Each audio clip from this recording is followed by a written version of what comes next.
All, എല്ലാവരും സുഖമായിട്ടിരിക്കുന്നു. ഇന്ന് ഞാൻ കൊണ്ടുവന്നിരിക്കുന്ന നമുക്കൊക്കെ ഏറ്റവും ഇഷ്ടപ്പെട്ട ഒരു മീൻ പറ്റിച്ചതിൻ്റെ റെസിപ്പിയാണ് മത്തിപ്പീര പറ്റിച്ച്. അപ്പോൾ നമുക്ക് റെസിപ്പിയിലോട്ട് പോകാമല്ലോ.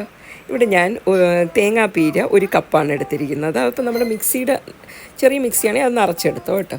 പിന്നെ ചെറിയ ഉള്ളി, പച്ചമുളക്, ഒരു വലിയ കഷ്ണം ഇഞ്ചി, പിന്നെ മഞ്ഞൾപ്പൊടി, ഇതെല്ലാം കൂടെ മിക്സിയിലിട്ട് ഒന്ന് ചതച്ചെടുക്കണം കേട്ടോ. വെള്ളമൊന്നും ഒഴിക്കേണ്ട, നമുക്കിങ്ങനെ ഒന്ന് ചതച്ചെടുത്താൽ മാത്രം മതി. അത് കഴിഞ്ഞ് നമുക്കിതെല്ലാം കൂടെ ഒരു ചട്ടിയിലേക്ക് ഇട്ട് കൊടുക്കാം.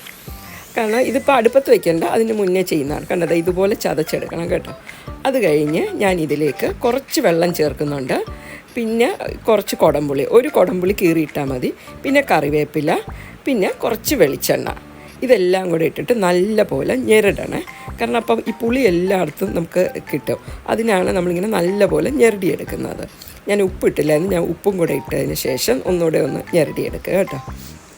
അത് കഴിഞ്ഞ് ഇത് നമുക്കൊരു 15 മിനിറ്റ് മാറ്റി വയ്ക്കണം. കാരണം അപ്പോൾ ഈ പുളിയെല്ലാം ഒന്ന് ഇറങ്ങും നന്നായിട്ട്. അതിനാണ് ഈ 15 മിനിറ്റ് മാറ്റി വയ്ക്കുന്നത്. അതിന് ശേഷം നമുക്ക് മത്തി കഴുകിയത്, ചെറിയ മീനുകൾ ഏത് മീൻ വേണമെങ്കിലും നമുക്ക് ചെയ്യാം കേട്ടോ. ഇത് ചെറിയ മത്തി കിട്ടിയപ്പോൾ ഞാൻ ചെയ്തതായിരുന്നു.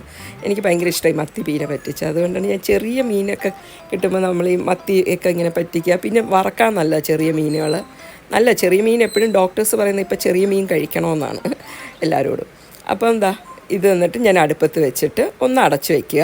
അപ്പോൾ ഇങ്ങനെ ഒന്ന് ആവി കയറി കഴിയുമ്പോൾ ഇതൊക്കെ കണ്ട ഇതുപോലെ. പിന്നെ ഒന്ന് പതുക്കെ ഒന്ന് തട്ടി കൊടുക്കാളും കേട്ടോ, എല്ലായിടത്തും ഒന്ന് പറ്റണ്ടേ. അതിന് വേണ്ടിയാണ് ഇങ്ങനെ ഒന്ന് ചെറുതായിട്ടൊന്ന് ഇളക്കി കൊടുക്കുക. ഒത്തിരി ഇട്ട് ഇളക്കല്ലേ, മത്തി പൊടിഞ്ഞു പോകും. അതുകൊണ്ട് ചെറുതായിട്ടൊന്ന് തട്ടി കൊടുക്കാം. ഇനി ഇത് ഞാൻ കുറച്ച് നേരം തുറന്ന് വെച്ച് വേവിക്കുകയാണ്. കാരണം ഇതിൽ കുറച്ച് വെള്ളം വറ്റാനുണ്ട്. കണ്ടോ ഇതുപോലെ വെള്ളമുണ്ട്. അപ്പം നമുക്ക് തുറന്ന് വെച്ച് കുറച്ച് നേരം വേവിച്ചാൽ മതി. അത് കഴിഞ്ഞ് നമുക്കിതിലേക്ക് അവസാനം കുറച്ച് കറിവേപ്പിലയും കുറച്ച് വെളിച്ചെണ്ണയും തൂവി കൊടുക്കുക. കാരണം പിന്നെ ഗ്യാസ് ഓഫ് ചെയ്ത് അടച്ചു വെച്ച് പിന്നെ നമുക്കൊരു മണിക്കൂറിന് ശേഷം എടുത്താൽ അപ്പോൾ നല്ലൊരു മീൻ പറ്റിച്ചത് നമുക്ക് കിട്ടും. അപ്പോൾ എൻ്റെ റെസിപ്പി നിങ്ങൾക്ക് ഇഷ്ടപ്പെട്ടോ? അപ്പോൾ എൻ്റെ ചാനലൊന്ന് സബ്സ്ക്രൈബ് ചെയ്യാൻ മറക്കല്ലേ. അപ്പോൾ വീണ്ടും പുതിയ റെസിപ്പി ആയിട്ട് കാണാം. Bye bye.